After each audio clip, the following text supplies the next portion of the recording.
வணக்கம் மக்களே, நாம இந்த ஆரோக்கியமான பதிவில் வெந்தயத்தில் நிறைந்துள்ள மருத்துவ நன்மைகளை பற்றி நம்ம விளக்கமாக பார்க்க போகிறோம்.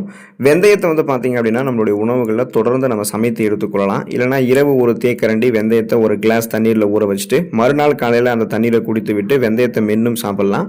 முளைக்கட்டிய வெந்தயத்தை சேலட்டுகள்லையுமே சேர்த்து சாப்பிடலாம். வெந்தயம் இயற்கையாகவே குளிர்ச்சித்தன்மை கொண்டிருக்கிறதால கடுமையாக உடல் வெப்பம் நம்மளுடைய உடலில் இருக்கும்போது அந்த உடல் சூட்டை குறைத்து உடலை குளிர்ச்சி பண்ணி நமக்கு நிறைய மருத்துவ நன்மைகளை வெந்தயம் கொடுக்குது.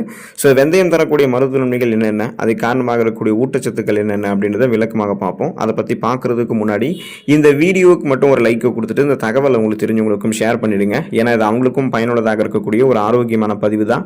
இது போன்ற அப்டேட்ஸ்கள் நீங்கள் தொடர்ந்து பார்க்கறதுக்கு நம்மளுடைய ஹெல்த் நியூஸ் தமிழ் சேனலை மறக்காம சப்ஸ்கிரைப் பண்ணி வச்சுக்கோங்க. பக்கத்தில் இருக்கக்கூடிய பெல் பட்டனையும் கிளிக் பண்ணி ஆல் அப்படின்ற ஆப்ஷனையும் செட் பண்ணி வச்சுக்கிட்டீங்க அப்படின்னா நாங்கள் போடக்கூடிய எல்லா அப்டேட்ஸும் உங்களுக்கு நோட்டிஃபிகேஷன் அடிக்கடி சேரும். சரிவாங்க மக்களே, இப்போ வீடியோக்குள்ள போயிடலாம்.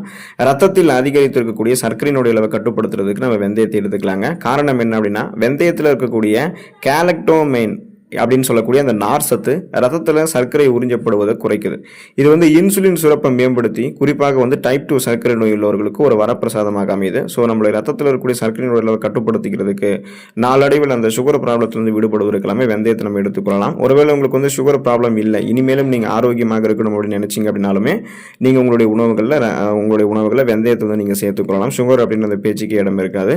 செரிமானம் மற்றும் வயிற்று ஆரோக்கியம் மேம்படுவதற்கு வெந்தயத்தை எடுத்துக்கலாம். ஸோ குறிப்பாக உங்களுக்கு அந்த அல்சர் அப்படின்னு சொல்லக்கூடிய அந்த வயிற்று புண்ணெல்லாம் இருக்கு அப்படின்னா வெந்தயம் அதை சரி பண்ணிடும். வெந்தயத்தில் இருக்கக்கூடிய பசை போன்ற தன்மை இரைப்பை மற்றும் குடல் சுவர்களில் ஒரு பாதுகாப்பு படலத்தை உருவாக்கி புண்களை உங்களுக்கு சரி பண்ணும். அப்போ மலச்சிக்கல் பிரச்சனை உங்களை விடுபட வைக்கும். ஸோ வெந்தயத்தில் இருக்கக்கூடிய அதிகப்படியான ஃபைபர் என்று சொல்லக்கூடிய நார் சத்து உங்களுக்கு செரிமான மண்டலத்தை சீராக்கி மலச்சிக்கல் பிரச்சனையை தடுக்குது. அதாவது நீங்கள் சாப்பிடக்கூடிய உணவு மூலக்கூறுகளை உடைத்து உணவு மூலக்கூறுகளில் இருந்து ஊட்டச்சத்துக்கள் உறிஞ்சப்பட்டது போக மீதம் இருக்கக்கூடிய கழிவுகளை உங்களுடைய குடல்களில் இருந்து வெந்தயம் வெளியேற்றிவிடும். இதனால சீரற்ற குடல் இயக்கம், கடுமையான மலச்சிக்கல், வயிற்று வலி, வாயு பிரச்சனை, வயிற்று மந்தம், வயிற்று பிடிப்பு, வயிற்று உப்புசம் என எந்த செரிமானம் தொடர்பான பிரச்சனையும் உங்களுக்கு இருக்காது. குடல் புண்கள் கூட உங்களுக்கு இருக்காது. ஸோ வெந்தயத்தை சீரான இடைவெளிகளில் உணவுகளை சமைத்து எடுத்துக்கிட்டீங்க அப்படின்னா செரிமானம் ஆரோக்கியமாக இருக்கும். செரிமான மண்டலமே வலுப்பெற ஆரம்பிக்கும். இதயம் ஆரோக்கியமாக இருக்கிறதுக்கு கொலஸ்ட்ரால் பிரச்சனை இல்லாமல் நீங்கள் இதயத்தை ஆரோக்கியமாக வைத்துக் கொள்வதற்கெல்லாமே வெந்தயத்தை எடுத்துக்கொள்ளலாம். உங்களுடைய ரத்த நாளங்களில் படிந்திருக்கக்கூடிய எல்டிஎல் அப்படின்னு சொல்லக்கூடிய கெட்ட கொழுப்பை வெந்தயம் குறைக்கிறதுக்கு, நல்ல கொழுப்பு அந்த HDL அதிகரிக்கிறதுக்கு ஹெல்ப் பண்ணும். ஸோ வெந்தயத்தில் இருக்கக்கூடிய பொட்டாசியம் சத்து பிபி என்று சொல்லக்கூடிய பிளட் பிரஷர், அந்த ரத்தத்தை சீராக வைக்கிறதுக்கும் ஹெல்ப் பண்ணும். இப்போ பார்த்தீங்கன்னா பொட்டாசியம் சத்து நரம்புகள் இருக்கக்கூடிய இறுக்கங்களை தளர்த்தி நரம்புகள் வழியாக ரத்த ஓட்டத்தை உடல் உறுப்புகள் எங்கும் பாய்ச்சும். இதனால் இதயத்துக்கும் ரத்த ஓட்டம் கிடைக்கும். அதே போல் ரத்த நாளங்களில் படிந்திருக்கக்கூடிய அந்த LDL அப்படின்னு சொல்லக்கூடிய கெட்ட கொழுப்பை வெந்தயத்தில் இருக்கக்கூடிய நார் சத்து குறைக்கும்.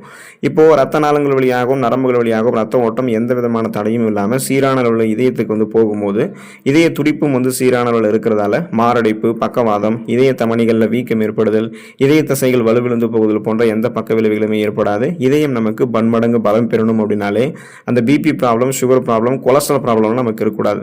ஸோ சுகர் அப்படின்றது ஒரு பக்கம் இருந்தாலும் கொலஸ்ட்ரால் ப்ராப்ளம், பிபி ப்ராப்ளம்லாம் இருக்கக்கூடாது. அதை நம்ம கண்ட்ரோல் பண்ணி இதய ஆரோக்கியத்தை பராமரிக்கிறதுக்கெல்லாமே நம்ம வெந்தயத்தை தொடர்ந்து உணவுகளில் எடுத்துக்கொள்ளலாம். நம்முடைய உடல் எடையை எந்த விதமான பக்க விளைவுகளும் இல்லாமல் ஆரோக்கியமான முறையில் குறைக்கிறதுக்கு ஒரு டயட் ஃபுட் தேடிக்கிட்டு இருக்கோம் அப்படின்னா அதுக்கான உணவாக வெந்தயம் இருக்கு.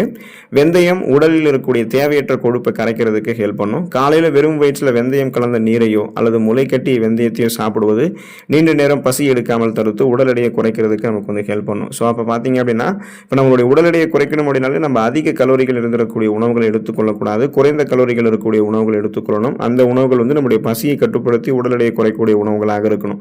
வெந்தயம் எடுத்துக்கிட்டோம்னா அதில் இருக்கக்கூடிய நார் சத்து பசியை கட்டுப்படுத்தும். ஏற்கனவே நம்மளுடைய உடலில் தேங்கியிருக்கக்கூடிய அதிகப்படியான கொழுப்புகளை கரைத்து ஆற்றலாக மாற்றி கொடுத்துரும். ஸோ கொலஸ்ட்ரால்ஸை எனர்ஜியாக கன்வெர்ட் பண்ணி எரிச்சுறதால தேவையில்லாத தொப்பை கழிவுகள்லாம் குறைக்கப்பட்டு வெயிட் லாஸ் நமக்கு கிடைக்கும். கட்டுக்கோப்பான உடலமைப்பை வெந்தயத்தை எடுத்துக்கொள்ளும்போது நம்ம பெறலாம். கூந்தல் மற்றும் சரும பராமரிப்பை மேம்படுத்துவதற்கெல்லாம் வெந்தயத்தை நம்ம எடுத்துக்கொள்ளலாம். ஸோ கூந்தல் வளர்ச்சியை பொறுத்த வரைக்கும் பார்த்தீங்கன்னா வெந்தயத்தில் இருக்கக்கூடிய புரோட்டீன் மற்றும் நிக்கோடினிக் அமிலம் இது ரெண்டுமே முடி உதிர்வை தடுத்து பொடுகு தொல்லையை உங்களுக்கு சரி பண்ணுது. முடியினுடைய வேர்க்கால்கள் வரைக்குமே ஊட்டச்சத்து கொடுத்து அடர்த்தியாக வரக்கூடிய கருகன்று வளரக்கூடிய கூந்தல் அமைப்பு உங்களுக்கு கொடுக்கும். இதனால வந்து முடி கொட்டுறது, இளநரை பித்தநரை ஏற்படுவது, பேன் பொடுகுத்தொல்லை ஏற்படுவது போன்ற தொந்தரவுகள் உங்களுக்கு வந்து இருக்காது. சருமம் பொலிவாக இருக்கிறதுக்குமே வெந்தயத்தை வந்து நம்மளுடைய உணவுகள்லையுமே சேர்த்தலாம். அதாவது வெந்தயத்தை வந்து உணவுகளையும் சேர்த்து எடுத்துக்கொள்ளலாம். வெந்தயத்தை வந்து அரைத்து ஃபேஸ் பேக் மாதிரியும் பயன்படுத்தலாம். இந்த மாதிரி ஃபேஸ் பேக் மாதிரி பயன்படுத்தணும் அப்படின்னா அப்போ நம்மளுடைய வெந்தயத்தை வந்து நம்ம அரைத்து முகத்தில் தடவி ஒரு அரை மணி நேரம் நம்மளுடைய முகத்தில் வந்து அதை காய வச்சுட்டு அதுக்கப்புறம் வந்து நம்ம குளிர்ச்சியான தண்ணீரில் நம்ம முகத்தை கழுவணும் அப்படின்னா முகப்பொருட்கள், கண் கருவளையங்கள், கரும்புள்ளிகள், வயதான சுருங்கிய தோலமைப்பு, கோடுகள், கரைகள் கொண்ட மாசு முறிவடைந்த சருமம் இது மாதிரி எதுவுமே இருக்காது. மின்னக்கூடிய பளபளப்பான மிருதுவான சருமம் கிடைக்கும். வெந்தயத்தில் இருக்கக்கூடிய ஊட்டச்சத்துக்கள் சருமத்தில் இருக்கக்கூடிய இறந்த செல்களை வந்து அகற்றி சருமத்தை வந்து நமக்கு பொலிவாக மாற்றி கொடுக்கும். கல்லீரல் ஆரோக்கியம் மேம்படுவதற்கு வெந்தயத்தை நம்ம எடுத்துக்கொள்ளலாங்க. வெந்தயம் கல்லீரலில் இருக்கக்கூடிய நச்சுக்களை வெளியேற்றுவதற்கு ஹெல்ப் பண்ணும். குறிப்பாக தீவிரமாக மது அருந்தக்கூடிய பழக்கம் அல்லது தவறான உணவு முறையினால கல்லீரலில் படியக்கூடிய ஃபேட்டி லிவர் அந்த கொழுப்பை குறைக்கிறதுக்கு ஒரு சிறந்த மருந்தாக வெந்தயம் வந்து செயல்படுது. ஸோ நமக்கு வந்து பார்த்தீங்கன்னா நம்ம எடுத்துக்கொள்ளக்கூடிய இந்த வெந்தயத்தில் ஆன்டி ஆக்சிடென்ட்கள் இருக்கிறதா இது கல்லீரல் செதில்களை வந்து பாதுகாக்குது. குறிப்பாக கல்லீரல் வந்து எப்படியெல்லாம் பாதிக்கப்படும் கேட்டிங்கன்னா தீவிரமாக மது அருந்தக்கூடிய பழக்கம் இருக்கும்போது, அசைவ உணவுகள் நான்வெஜ் ஃபுட்ஸ் எல்லாம் அளவுக்கு அதிகமாக சாப்பிடும்போது, மாவுச்சத்து இருக்கக்கூடிய உணவுகள்லாம் அளவுக்கு அதிகமாக சாப்பிடும்போது கல்லீரலில் கொழுப்பு படிவுகள் உருவாகும். நச்சு கழிவுகள் அதிகமாக சேகரிக்கப்படும். இதனால் கல்லீரல் அழற்சி நோய், கல்லீரல் சிரோசிஸ் நோய், கல்லீரலில் வீக்கமும் ஏற்படும். ஸோ இதெல்லாம் கியூர் பண்ணணும் அப்படின்னா கல்லீரலுடைய செல்களை மீண்டும் மீண்டும் புதுப்பிக்கிறதுக்கு வெந்தயத்தை எடுத்துக்கொள்ளணும். அப்போ அந்த நச்சு கழிவுகள், கல்லீரலில் இருக்கக்கூடிய வீக்கங்கள், கல்லீரலில் படிந்திருக்கக்கூடிய கொழுப்பு படிவுகள்லாம் அகற்றப்பட்டு கல்லீரலுடைய செல்கள் மீண்டும் மீண்டும் புதுப்பிக்கப்பட்டு அதை ஒரு ஆரோக்கியமான உறுப்பாக மாற்றுறதுக்கு வேண்டிய ஆன்டி ஆக்சிடென்ட்களை வெந்தயம் வந்து கொண்டிருக்க நம்ம எடுத்துக்கொள்ளலாம். சிறுநீரகத்தினுடைய செயல்பாடு ஆரோக்கியமாக இருக்கிறதுக்கு வெந்தயத்தை எடுத்துக்கலாம். கழிவு நீக்க மண்டல வேலை நமக்கு வந்து மிகச்சரியாக நடந்தால் தான் உடலில் இருக்கக்கூடிய கழிவுகள் வெளியேற்றப்பட்டு சுறுசுறுப்பாக நம்ம இயங்க ஆரம்பிப்போம். அப்போ தான் நம்மளுடைய ரத்தம் வந்து சுத்திகரிக்கப்படும்.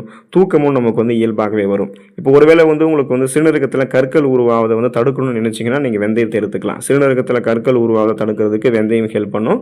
ஸோ இது உடலில் இருக்கக்கூடிய அதிகப்படியான கால்சியம் படிவங்களை வந்து கரைத்து சிறுநீரகத்தினுடைய வடிகட்டக்கூடிய திறனை வந்து உங்களுக்கு வந்து மேம்படுத்தும். இதனால் கிட்னி ஸ்டோன்ஸ் வந்து உருவாகாது.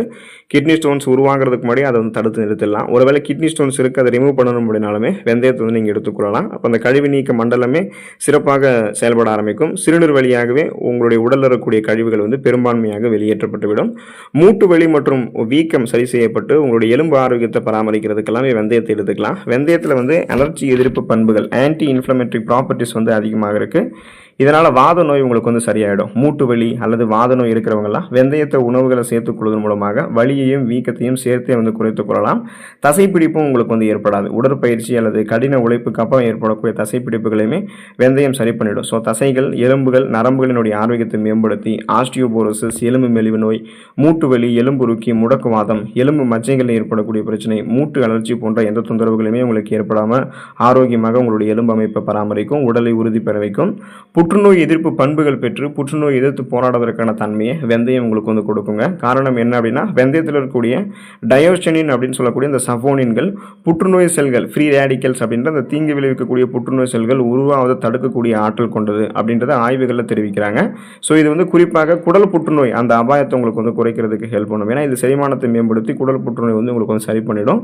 ஸோ எது எப்படி இருந்தாலும் அந்த புற்றுநோய்கள் வந்து எதிர்ப்பு தன்மை பெறுவதற்கு, ஆரோக்கியமாக உங்களுடைய உடல் அமைப்பை பராமரித்துக் கொள்வதற்கு எந்த தீங்கு விளைவிக்கக்கூடிய